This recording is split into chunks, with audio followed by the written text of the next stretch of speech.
True umami rich salmon that flakes apart with just a gentle touch, then combined with sweet mirin and savoury soy sauce until it's perfectly moist. That's the 20-minute salmon flake recipe that I'm going to show you today. For the full version of this recipe, visit my website, just Google Salmon Flakes Sudachi to find me.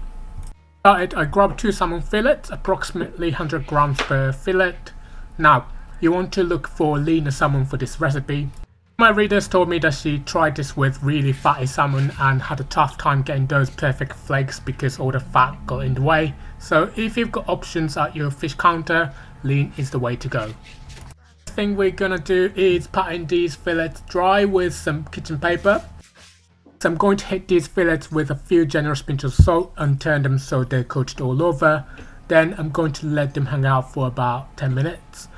That salt is drawing out moisture containing those fish odor compounds through osmotic pressure.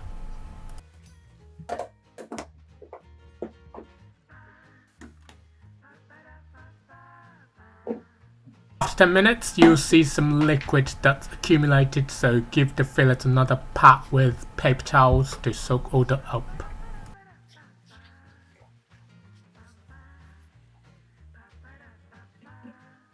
Right now we're going to cook these salmon fillets gently. I'll fill this pot with enough water to cover the salmon, then bring it up to a boil.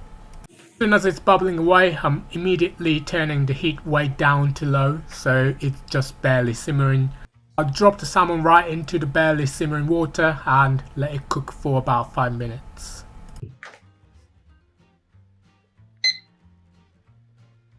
For 5 minutes, I'll lift these fillets out of the water and transfer them to a heat-proof container. Now I'll let them cool just enough so that I can touch them without burning my fingers off. Once they're cool enough to touch, I'll gently peel off the skin. At this stage, it should come off easily. Don't toss the skin, I like to sprinkle it with salt and pepper, then quickly pan fry for a little snack while I'm finishing the rest of this recipe. It's time to flake this salmon. I'll grab my wooden spatula here, but chopstick work great too. I'm gently pressing and breaking up the salmon. See how it just falls apart into those beautiful tender flakes? That's exactly what we want. Or if your salmon isn't completely cooked in the center, it's totally fine. It's going to cook more in the next step. I've roughly got the salmon all flaked out. Now's a good time to check for any pin bones. Even if the package said boneless, there's sometimes a few sneaky little ones hiding in there. Just run your fingers over the flaked salmon and use tweezers or something to pull out any bones you find. Right, now it's time to build flavour. I'm putting a frying pan over low to medium-low heat.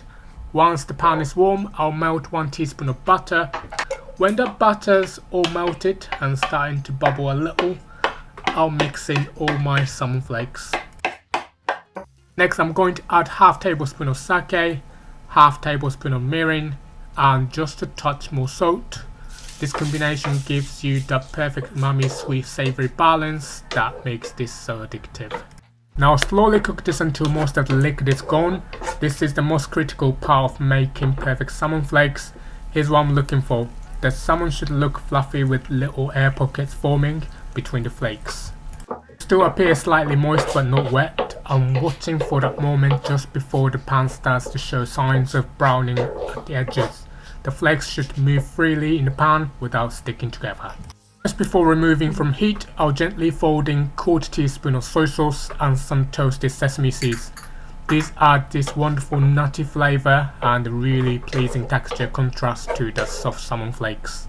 If you want to store these salmon flakes, you want to let them cool completely before you put them away. Completely cooled, you can place them in a clean container, cover and refrigerate. They'll keep for about 3 to 4 days in the fridge. And that's it. Look at this gorgeous pile of salmon flakes. I love serving this on top of a bowl of steaming hot rice with maybe a little sprinkle of green onions, or using it as a filling for onigiri rice bowls. Want even more delicious recipes? Grab my free cookbook from the link in the description. Okay, let's go over the ingredients one more time. And if you're ready to cook, grab the written instructions by clicking the full recipe box with a picture that's about to pop up on your screen. So the link to the full recipe is on the screen for you now, and if you want to watch more similar videos, don't miss my quick and easy recipe playlist popping up on your screen as well. Thanks so much for watching, and I hope to see you in the next one. Bye.